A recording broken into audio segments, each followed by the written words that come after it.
Assalamualaikum dan salam sejahtera. Kami dari SK Sri Adhika Raja akan membentangkan laporan kajian kami yang bertajuk Inovasi Bar Shotgun. Pemboleh ubah dimanipulasi dan pemboleh ubah bergerak balas merupakan satu elemen penting dalam kemahiran proses sains. Oleh itu, guru sangat menekankan cara untuk mengenal pasti kedua-dua pemboleh ubah tersebut.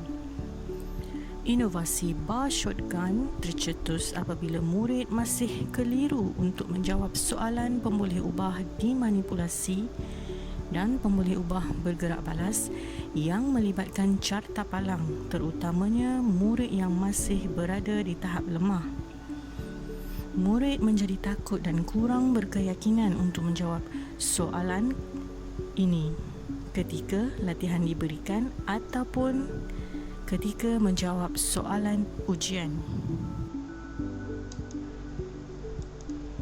Objektif inovasi kami ialah mewujudkan minat murid sekaligus dapat meningkatkan kemahiran dan kefahaman di dalam menguasai dan menjawab soalan pemboleh ubah dimanipulasi dan pemboleh ubah bergerak balas berdasarkan carta palang.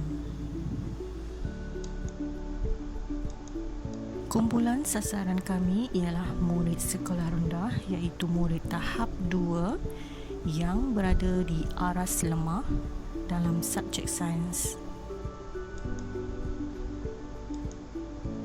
Berdasarkan isu tersebut, kami mencari idea yang mudah dan menarik untuk menjadikan ianya satu bahan mata pelajaran yang menyeronokkan dan berkesan.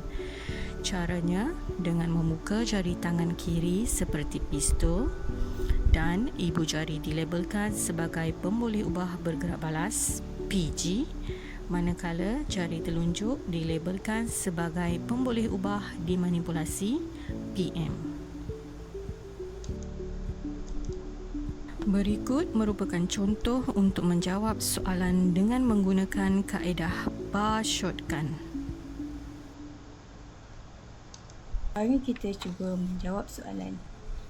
Soalan yang pertama, bahagian 8 menunjukkan keputusan satu penyiasatan apabila seorang murid menolak bongkar kayu di atas 4 jenis permukaan yang berbeza dengan menggunakan jumlah daya yang sama. Jadi, untuk mendapatkan pemboleh ubah dimanipulasi dan pemboleh ubah bergerak balas dalam soalan ini, kita hanya perlu meletakkan bar shotgun kita tadi seperti ini.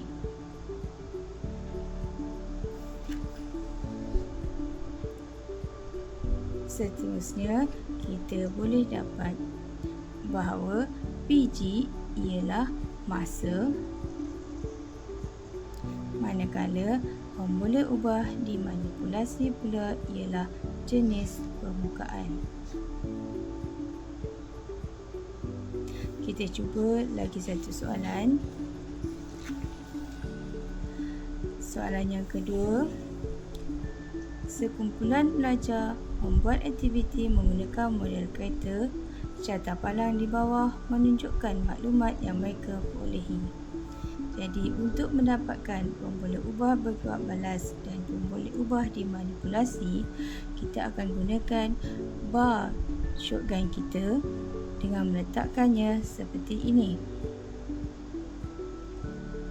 Seterusnya, kita boleh dapati bahawa pemboleh ubah bergerak balas di sini ialah laju, manakala pemboleh ubah manipulasi ialah bilangan bateri.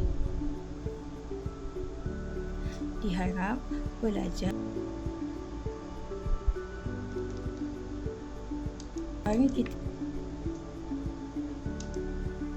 Dapatan skor bagi ujian pra yang rendah menunjukkan murid masih menghadapi masalah dalam mengenal pasti pemboleh ubah dimanipulasi dan pemboleh ubah bergerak balas.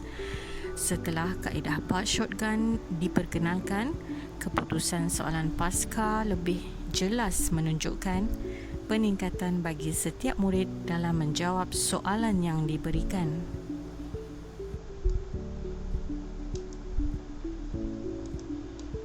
Berikut merupakan respon murid terhadap inovasi ini. Assalamualaikum warahmatullahi wabarakatuh. Nama saya Ahmad Wafi bin Muhammad Rozi.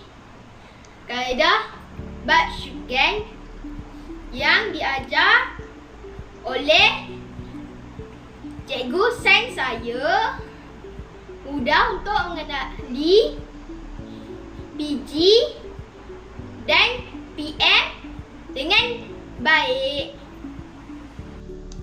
Shotgun kita mestilah menggunakan tangan kiri buat bentuk pistol, yang jari ibu menggunakan PG, jari telunjuk menggunakan PM. Sekian, terima kasih. Nama saya Ahmad Afi bin Ahmad Alauddin daripada kelas 5 dan 5. Semasa saya menjawab latihan PM dan PG dalam ujian pra, saya masih keliru dan tidak dapat mengenal pasti PM dan PG dalam carta padang. Setelah guru memperkenalkan bar shotgun kepada saya dapat memahami dan mengenal pasti PM dan PG apabila diberikan soalan carta palang, khususnya di dalam ujian pra, ujian pasca yang telah saya menjawab.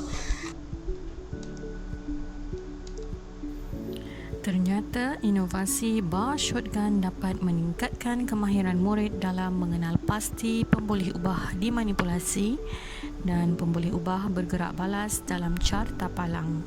Terima kasih.